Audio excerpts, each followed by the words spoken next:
নমস্কার বন্ধুরা, আমার রান্নাবান্না চ্যানেলে তোমাদের সকলকে স্বাগত জানাই। আজ আমি রুটি বা পরোটার সাথে খাওয়ার জন্য মুসুর ডালের একটি দুর্দান্ত স্বাদের রেসিপি বানাবো। তবে গরম গরম ভাতের সাথেও এই ডালের রেসিপিটি খেতে মন্দ লাগবে না।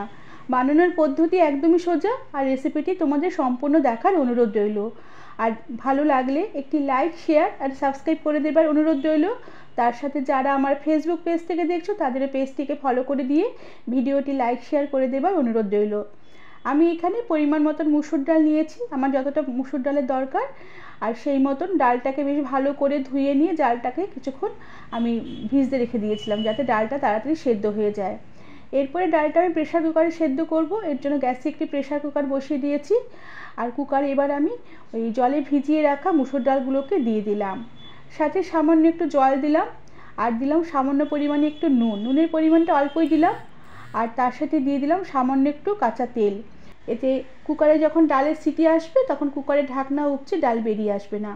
এরপরে কুকারের ঢাকনা লাগিয়ে আমি একটা সিটি দিয়ে নিয়েছি। এরপরে কুকার একদম ঠান্ডা হয়ে যাবার পরে আমি ঢাকনা খুলে দিলাম। দেখো ডালগুলো খুব সুন্দর সেদ্ধ হয়ে গেছে, অথচ গোটা গোটা আছে।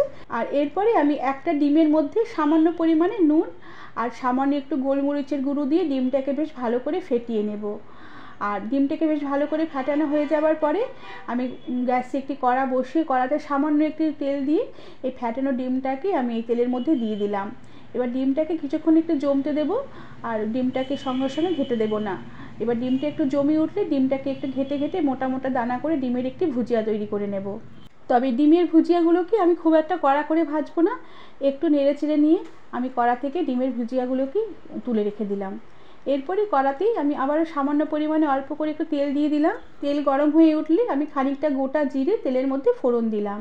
এবার জিরে ফোড়নটাকে কিছুক্ষণ একটু নেড়ে চেড়ে নেব। জিরে ফোড়নের খুব সুন্দর একটা সুগন্ধ বেরোলে আমি আদা আর রসুন আর কাঁচা লঙ্কা একসাথে থেতো করে রেখেছিলাম, সেই থেতো করা আদা, রসুন, কাঁচা লঙ্কা এবার তেলের মধ্যে ফোড়ন দিয়ে দিলাম। এবার এই রসুন আর আদা, কাঁচা লঙ্কা ফোড়নগুলোকে কিছুক্ষণ একটু নেড়ে চেড়ে নেব। রসুন ভাজার, আদা ভাজার খুব সুন্দর একটা সুগন্ধ বেরোলে এবার আমি আলু কেটে রেখেছিলাম, সেই কেটে রাখা আলুগুলোকে আমি এবার তেলে দিয়ে দিলাম। আর আলু তেলের মধ্যে একটু নেড়ে চেড়ে নেবার পরে আলুতে দিয়ে দিলাম পরিমাণ মতো নুন, আর তার সাথে দিয়ে দিলাম পরিমাণ মতন হলুদ গুঁড়ো, আর তার সাথে অল্প পরিমাণে একটু কাশ্মীরি লঙ্কার গুঁড়ো দিলাম। এতে আলুগুলো যখন ভাজবো কালারটা বেশ ভালো হবে। এবার সমস্ত আলুগুলোকে নুন, হলুদ আর লঙ্কার গুঁড়োর সাথে বেশ ভালো করে একটু নেড়ে চেড়ে নেব। আর সমস্ত কিছু বেশ ভালোভাবে মিশে গেলে এবার কিছুক্ষণ আমি আলুগুলোকে একটু ভাজা ভাজা করে নেব। এতে আলুগুলো তাড়াতাড়ি একটু সেদ্ধ হয়ে আসবে, আলুগুলো একটু হালকা ভাজা ভাজা হবে, রেসিপিটি খেতেও বেশ ভালো লাগবে। কিছুক্ষণ আলু বেশ নেড়ে চেড়ে ভাজা ভাজা করে নেবার পরে আমি অল্প একটু ক্যাপসিকাম কেটে রেখেছিলাম, কেটে রাখা ক্যাপসিকামগুলোকে আলুতে দিয়ে দিলাম। আর তার সাথে দিয়ে দিলাম একটা বড় সাইজের পেঁয়াজ কুচিয়ে রেখেছিলাম, সে কুচনো পেঁয়াজ আমি দিয়ে দিলাম। এবার ক্যাপসিকাম আর পেঁয়াজ কুচি আলুর সাথে বেশ ভালো করে নেড়ে চেড়ে নেব, আর আরও কিছুক্ষণ হালকা করে একটু ভাজা করে নেব। ক্যাপসিকাম পেঁয়াজ ভাজতে ভাজতে একটু নরম হয়ে এলে এবার আমি সামান্য পরিমাণে একটু জল দিয়ে দিলাম। আর জল দিয়ে দিলাম সামান্য পরিমাণে একটু ধনের গুঁড়ো, আর তার সাথে দিয়ে দিলাম সামান্য একটু গরম মশলার গুঁড়ো। এবার এই সব কিছু বেশ ভালো করে একসাথে নেড়ে চেড়ে নেব। এরপরে গ্যাসের আঁচ কমিয়ে দিয়ে ঢাকা দিয়ে রেখে কিছুক্ষণ লো আঁচে রান্না হতে দেব। এতে ধনে গুঁড়োর গন্ধটা, কাঁচা গন্ধটা যেমন চলে যাবে আর সবজিগুলো একটু নরম হয়ে আসবে। আর ততক্ষণে আমি একটি ভাজা মশলা তৈরি করে নেব। এই জন্য শুকনো খোলাতে একটি শুকনো লঙ্কা ছিঁড়ে দিলাম, তার সাথে দিলাম সামান্য পরিমাণে একটু গোটা ধনে, আর সাথে দিলাম সামান্য গোটা জিরে, আর তার সাথে সামান্য দিলাম গোটা মৌরি। এবার এই গোটা মশলাগুলোকে বেশ ভালো করে রোস্ট করে নিয়ে আমি বেশ দানা দানা করে একটু বেটে নেব। আর এরপর এই মশলার খানিকটা আমি উপর থেকে এই আলুর উপর থেকে ছড়িয়ে দিলাম, আর কিছুটা রেখে দিলাম রান্নার শেষে ব্যবহার করব। এই ভাজা মশলাই এই রান্নার স্বাদ বহুগুণ বাড়িয়ে দেবে। আর এবারে মশলাগুলো দিয়ে বেশ ভালো করে একটু নেড়ে চেড়ে নেব। একটু ভাজা ভাজা হয়ে এলে এবার আমি ডিমের ভুজিয়াগুলোকে এই আলুতে দিয়ে দিলাম। এবার ডিমের ভুজিয়াগুলো মশলার সাথে আলুর সাথে বেশ ভালো করে একটু কিছুক্ষণ নেড়ে চেড়ে নেব, আরও কিছুক্ষণ একটু কষিয়ে নেব।